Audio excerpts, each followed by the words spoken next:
Cette motion de censure avec l'ensemble des groupes de la nouvelle Union populaire écologique et sociale, c'est parce que nous considérons d'abord que le 49.3 est inadmissible après des heures et des heures de débats très constructifs où le texte avait connu un certain nombre d'avancées, notamment en faveur des personnes en difficulté. Je pense notamment aux familles qui ont des personnes âgées en EHPAD. Je pense aussi bien sûr à la taxe sur les superdividendes qui était certes bien moins ambitieuse que la taxe sur les superprofits que nous avions proposée, mais qui néanmoins posait un certain nombre de principes auxquels nous sommes attachés. Première brutalité donc, la méthode. L'utilisation du 49.3 est inacceptable en soi, car elle nie la réalité de l'élection, la réalité de la volonté du peuple français qui s'est exprimée le 19 juin dernier. Et puis bien sûr, si nous avons déposé cette motion de censure, c'est aussi parce que nous considérons que c'est maintenant notre seule manière de nous exprimer contre ce budget, de voter contre ce budget, car il n'y aura pas de vote. Or, qu'est-ce que c'est que ce budget ? Ce budget, c'est un budget d'irresponsabilité climatique.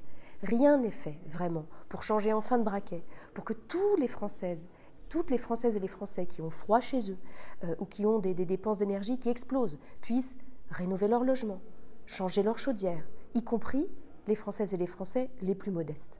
Rien n'est fait pour faire en sorte que l'inflation qui touche les ménages les plus modestes, son effet en soit réduit. Rien n'est fait pour conditionner enfin les milliards annuels d'aide aux entreprises qui sont donnés sans aucune condition, ni sociale ni environnementale. Par contre, tout est fait pour protéger les plus riches. Refus de l'ISF climatique, bien entendu. Refus de modifier la taxation des patrimoines, des héritages, qui est absolument, incroyablement inégalitaire dans notre pays.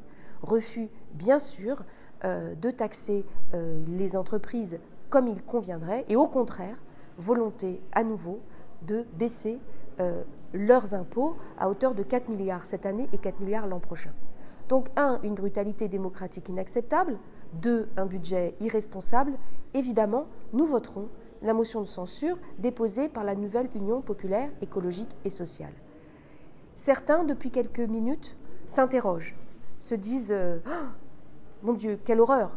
Marine Le Pen a annoncé qu'elle voterait notre motion. » Nous ne pouvons être confondus avec le projet mortifère de Marine Le Pen, qui ne fait que diviser les travailleurs et les travailleuses au lieu de les unir, qui, au final, vote toujours contre l'ISF climatique, contre les hausses de salaire, etc., etc., etc. La liste est longue. Alors peut-être utilise-t-elle notre motion pour faire croire qu'elle voudrait renverser ce gouvernement, mais nous restons fidèles à nos principes. Jamais nous ne voterons aucun texte, aucun amendement, rien qui émane du Front National, du Rassemblement National, quel que soit son nom, de Madame Le Pen. Nous sommes en opposition totale avec ses valeurs, en opposition totale avec sa vision du monde, excluante et qui ne sert jamais les intérêts des gens les plus modestes, quoi qu'elle puisse essayer de faire croire.